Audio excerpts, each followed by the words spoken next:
Money supply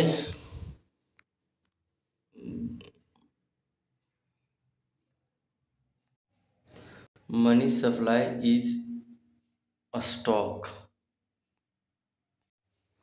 money supply is a stock variable. Money supply कैसा variable है? Stock variable है। तो ये रिप्रेजेंट करता है टोटल अमाउंट ऑफ मनी जो सर्कुलेशन में, टोटल अमाउंट ऑफ मनी जो सर्कुलेशन में है उसको कहते हैं मनी सप्लाई। ये एक स्टॉक वेरिएबल है क्योंकि इसको मेज़र किया जाता है स्पेसिफिक टाइम में। M1 में क्या होता है? M1 किसको कहते हैं? करेंसी जो लोगों के पास है, हेल्ड बाय पब्लिक। और दूसरा net demand deposit bye commercial bank. Net demand deposit मतलब ऐसा डिपॉजिट जिसको पब्लिक जब भी मांगे तो कमर्शियल बैंक उसको देना पड़े, तो इसको कहते हैं M1।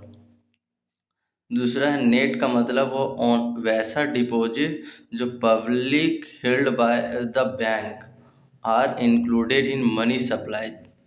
The interbank deposit which commercial bank hold in other commercial bank are not to be regarded as a public। मतलब commercial hold in other commercial bank are not regarded as a part of money supply. मतलब इसमें कह रहा है कि ऐसा inter bank deposit which commercial bank hold in other commercial, मतलब एक कमर्शियल बैंक दूसरे कमर्शियल बैंक में डिपॉजिट करके रखता है, वो एक मनी सप्लाई नहीं होता है। अब आगे समझते हैं। दूसरा है M2। M2 बराबर होता है M1 और जो M1 पढ़े अभी जो कमर्शियल बैंक पर जो नेट डिमांड डिपॉजिट था, और दूसरा मनी इन सर्कुलेशन। और M2 क्या होता है? M1 plus saving deposit with post office. मतलब M1 जो का पूरा और जो सेविंग डिपॉजिट करके रखे हैं लोग पोस्ट ऑफिस के पास, वो M2 में आता है।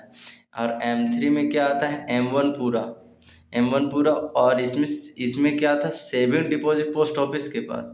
और इसमें M1 पूरा और net time deposit of commercial bank के पास जो टाइम डिपॉजिट का मतलब फिक्स डिपॉजिट जो कमर्शियल बैंक के पास रखे हैं, वो M3 में आता है। M4 में क्या आता है? M3 और total deposit with post office. मैंने पोस्ट ऑफिस में टोटल डिपॉजिट मतलब सेविंग फिक्स सारा डिपॉजिट ऑर्गेनाइजेशन, मतलब M4 में सारा। यहाँ कहा जाता है कि M1 M2 को कहा जाता है नैरो मनी और M3 और M4 को कहा जाता है ब्रॉड मनी। M1 जो होता है मोस्ट लिक्विड होता है, जो जिसको इजी से ट्रांजैक्शन के लिए इजी होता है। और नेक्स्ट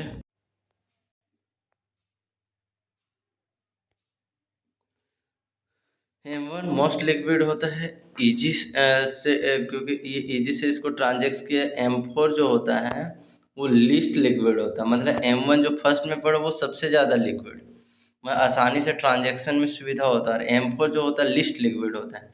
M3 जो होता है ना वो most commonly use method, M3 most commonly use method of money supply. इसको कहा जाता है M3 को कहा जाता है aggregate monetary resource. Aggregate monetary resource किसको कहा जाता है? M3 को। नेक्स्ट है country issue. Country issue by the central bank can held by the public और by commercial and is called high power. मतलब जो भी पैसा सेंट्रल बैंक के पास है, जो भी सेंट्रल बैंक इश्यू करती करेंसी को, can be held by the public और बाय कमर्शियल बैंक। मैंने currency issued by central bank can be held by public, जो पब्लिक के पास आता है और कमर्शियल बैंक के पास आता है, इसी को कहा जाता है high powered money, reserve money, monetary base.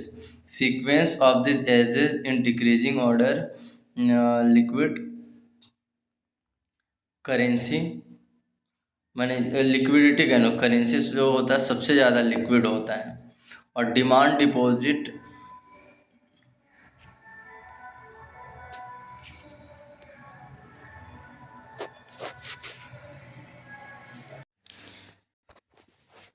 M3 क्या होता है, मोस्ट कॉमनली यूज मेजर होता है और इसको कहा जाता है एग्रीगेट मॉनेटरी रिसोर्स। नेक्स्ट है issue currency issued by central bank can be held by public और by commercial bank is called high power money. माने जो भी करेंसी इश्यू करते सेंट्रल बैंक पब्लिक और कमर्शियल बैंक के लिए उसको कहा जाता है high powered money, reserve money या मॉनेटरी बेस। सीक्वेंस जो डिक्रीजिंग ऑर्डर में होगा मनी का, पहला करेंसी सबसे ज़्यादा लिक्विड होता है, डिमांड डिपॉजिट विद बैंक वो सबसे ज़्यादा लिक्विड होता है, सेविंग डिपॉजिट विद बैंक ये उससे कम लिक्विड होता है, टाइम डिपॉजिट विद बैंक ये सबसे कम डिपॉजिट होता है।